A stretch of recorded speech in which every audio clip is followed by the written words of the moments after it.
Mesdames, Messieurs, bonjour à toutes et à tous.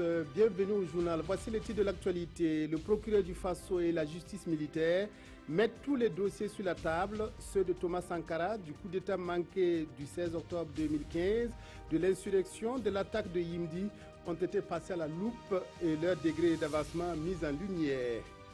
La solidarité démocrate fonctionne à merveille. Barack Obama est monté au créneau pour poursuivre la campagne d'Hillary Clinton. Contrainte au repos après le diagnostic d'une pneumonie, le président américain a trouvé les mots justes pour galvaniser ses troupes. Mais tout d'abord, activité inscrite à l'agenda du Centre pour la gouvernance démocratique à l'occasion de ses 15 ans. Un dialogue démocratique. Il porte sur l'objectif 16 des objectifs pour le développement durable, ODD. La rencontre vise à promouvoir l'avènement d'une société pacifique et ouverte au développement durable. Mathias Drabo, Sanois, Christine Koulibaly. Promouvoir l'avènement de sociétés pacifiques et ouvertes pour un développement durable, l'objectif est affiché. Cette rencontre réunissant les acteurs de la gouvernance sur le point 16 des objectifs pour le développement durable se tient à la veille du 15e anniversaire du Centre pour la gouvernance démocratique. Une rencontre qui a pour but d'analyser la question de la justice et de la paix au Burkina Faso. Nous avons voulu, comme d'habitude, parler des objectifs 16, de l'objectif 16 des ODD, clairement défini par le PNUD ici à travers justement le plateau. Et l'idée pour nous, c'était de trouver des déclinaisons plus ou moins endogènes. Voilà, en prenant en charge des faits qui peuvent aussi aider à donner une meilleure dimension sur la question, par exemple, de la justice. Donc nous avons appelé une communication sur cette question-là qui sera une sorte d'application, une réaction par rapport à l'objectif 16. Et l'objectif 16 porte naturellement sur la justice et la paix. Nous avons également estimé que dans le contexte post-insurrectionnel, un des défis majeurs concerne le dialogue inter- ou intra-parti. Et c'est pourquoi nous avons voulu partager un certain nombre d'expériences dans cette plateforme-là.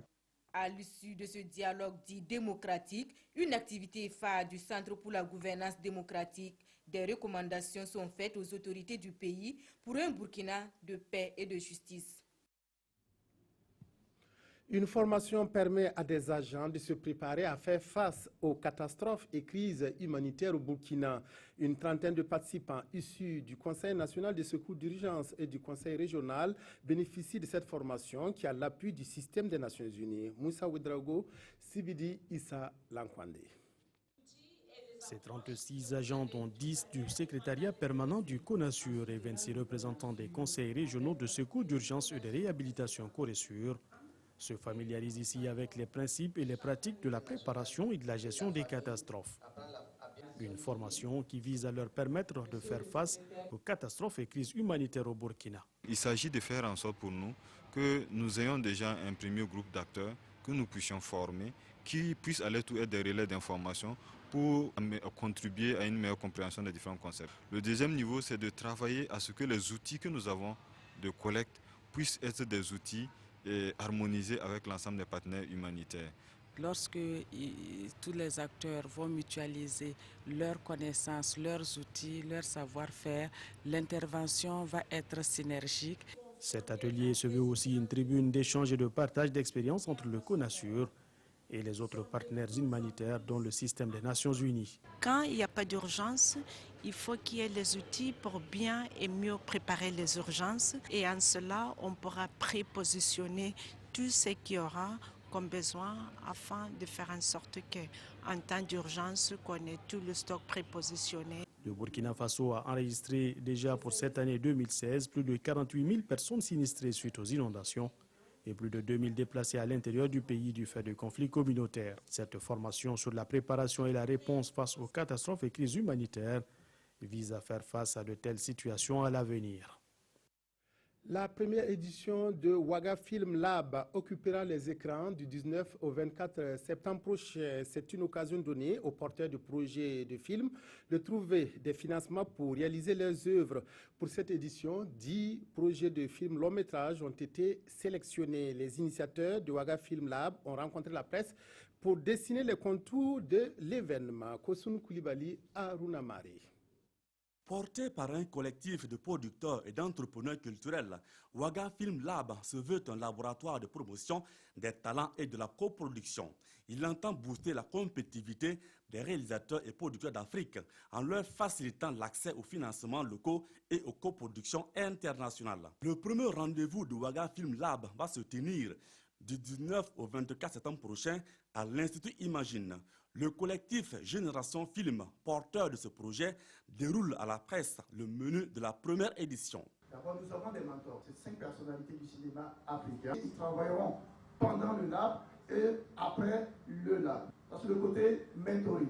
Et nous avons le côté formation. Et enfin, le côté pitch. Voilà. Comment arriver à présenter un projet entre 5 et 10 minutes. 15 experts du cinéma et 20 porteurs de 10 projets de long métrage constitués en binôme réalisateurs-producteurs sont attendus à Ouaga Film Lab 2016. Ces 20 porteurs de projets déjà retenus auront à défendre leur projet de film devant un jury. Cette première édition sera également marquée par la découverte de Talent Film Lab. Il y a mon école, mon film d'animation, qui se déroule en ce moment même, et ce depuis le 8, à l'école du village Opéra. Ensuite, il y a le volet jeunes. Eux vont travailler autour donc, de 4 films sur le thème jeunesse et citoyenneté toujours. Ouaga Film Lab est un événement annuel. Les 5 meilleurs projets de films de la première édition seront primés. Les récompenses vont d'1 million à plus de 13 millions de francs CFA selon les initiateurs. Taïwan en a vu d'autres. L'île se prépare au passage du typhon Meranti, un super typhon qui devrait frapper durement la pointe sud de l'archipel. Des précipitations vont également survenir, faisant craindre des risques d'inondation. Taïwan se prépare au passage du typhon Meranti. Baptisé le 10 septembre, il s'est très vite renforcé vers la catégorie de super typhon, c'est-à-dire que les rafales de vent ont une vitesse supérieure à 240 km/h. Des pointes à 360 km/h ont même été enregistrées. Il devrait ensuite frapper les côtes chinoises. Sur la côte orientale de Taïwan, la moins peuplée mais qui sera la première frappée par le typhon, les habitants se préparent. Ici, on remplit des sacs de sable pour tenter de prévenir la montée des eaux. Les pêcheurs ont solidement amarré leurs bateaux sur l'archipel des îles Penghu, au large de la côte ouest. C'est la pointe sud de l'île qui devrait être la plus durement touchée. Outre les rafales destructrices, on attend des précipitations pouvant dépasser 50 cm en 36 heures. Le dernier super typhon à avoir frappé Taïwan remonte au mois de juillet.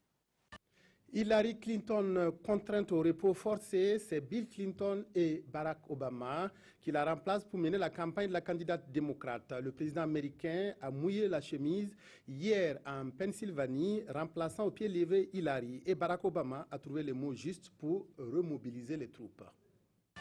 Contrainte au repos pour cause de pneumonie, Hillary Clinton a reçu mardi le soutien de 2 présidents, Bill, son mari, et Barack, son ancien patron. Pour Bill Clinton, l'accident de santé de sa femme ce week-end était le fruit d'une déshydratation qu'elle a déjà vécue par le passé.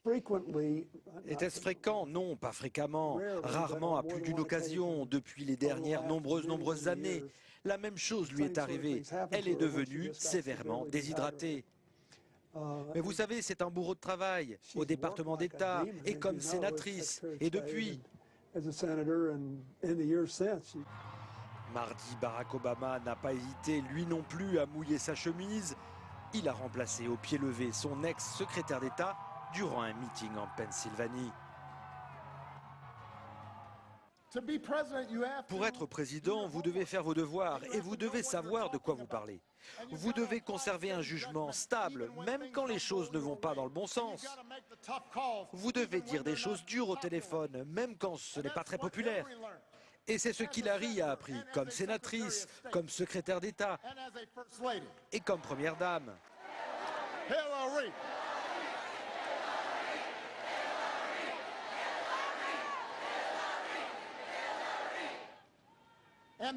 Et le temps est venu pour moi de lui transmettre le flambeau. Et je sais qu'Hillary est capable de le prendre. Et elle finira la course. Elle finira la course. Et c'est pour ça que je suis avec elle. Et j'ai besoin de votre aide.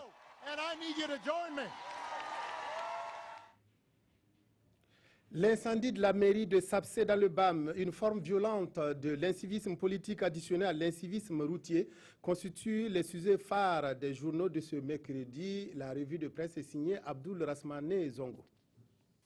Communément appelée Apollo, la conjonctivite reste contagieuse, avertit les éditions Le Pays. Et en ce moment, c'est un euphémisme de dire que l'Apollo fait souffrir plus d'un. Pour s'en convaincre, il n'y a qu'à regarder autour de vous, rappelle le journal, qui, par ailleurs, relaie des conseils pratiques. Ces mesures préventives sont, entre autres, le lavage régulier des mains, l'usage de mouchoirs propres pour frotter les yeux et le port de lunettes de protection. À chacun son sujet. Incivisme routier, c'est un des faits abordés par le journal L'Observateur. 16 brûleurs de feu, dont une femme, marquent un arrêt au tribunal, affirme le journal, comme pour rappeler, la justice a fixé un stop à des brûleurs non-stop de feux tricolores. Ces derniers, rattrapés par leurs actes, ont comparu hier au tribunal de grande instance de Ouagadougou pour divers griefs, coups et blessures volontaires aux policiers en service, refus de respecter le feu ou d'obtempérer tout court, mais également défaut de permis de conduire et d'assurance. Un acte d'incivisme peut en cacher un autre. L'état civil de Sapsé à Kongoussi, confie notre confrère d'aujourd'hui au Faso, a fait les frais des manifestants déchaînés. Réclamant en vain la dissolution du conseil municipal nouvellement mis en place, ils ont incendié la mairie. Une mairie qui, auparavant, fait objet de mésentente entre le NDT et le MPP depuis les dernières municipales. 2 manifestants portent les séquelles de brûlure suite à cet incendie, ajoute le journal Le Quotidien. Nous avons espéré jusqu'à la dernière minute pouvoir vous proposer le reportage sur le point de presse de la justice militaire et du procureur du Faso. Hélas, ce ne sera pas possible ce midi. Au sein de la rencontre avec les journalistes, l'état d'avancement des dossiers Thomas Sankara, du coup d'État du 16 septembre 2015, de l'attaque de Yimdi et des dossiers liés à l'insurrection populaire des 30 et 31 octobre 2014. Certains dossiers sont bien avancés, notamment ceux qui sont en charge à la justice militaire. Ce soir, au cours du journal de 20h, vous aurez plus de détails. Merci d'avoir suivi cette édition. Excellent après-midi à vous qui l'avez suivi.